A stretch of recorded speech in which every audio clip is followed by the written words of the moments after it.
современном мире экстремизм и его крайнее выражение терроризм стали главной угрозой человеку и обществу. Большинство организаций, которые принято считать экстремистскими, состоят из молодежи, выросшей в неблагополучных семьях, нигде не обучающейся и не работающей. Зачастую молодые люди принимают участие в преступлениях, в том числе в нападениях и убийствах. В большинстве случаев все происходит ради денег. Мотивация борьбы за так называемые идеи, при воплощении которых творится бесчинство и нарушение прав человека, присутствует значительно реже. Отметим, что участниками экстремистских групп являются люди в возрасте от 20 до 30 лет. Борьба с экстремизмом и терроризмом, основной ее содержательный аспект, проходит в сознании молодых людей. Это борьба между добром и злом, о которой говорят религиозные деятели, наши коллеги, не прекращается никогда.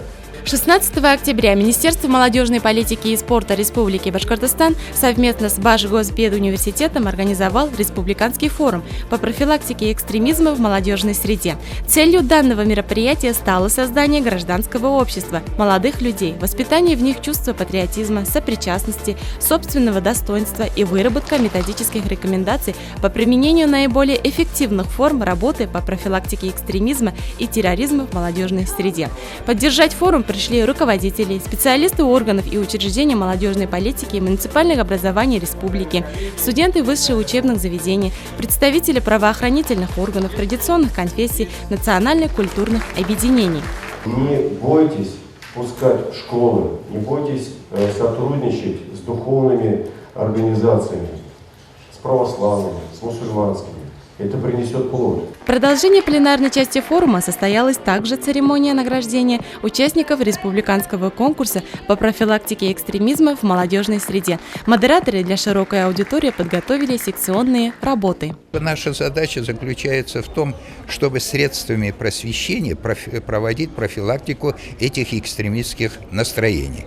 Вот хорошо прозвучала на сегодняшней конференции ключевая, наверное, фраза, что экстремизм начинается не в лесах, не в горах, не в подвалах, она начинается в головах.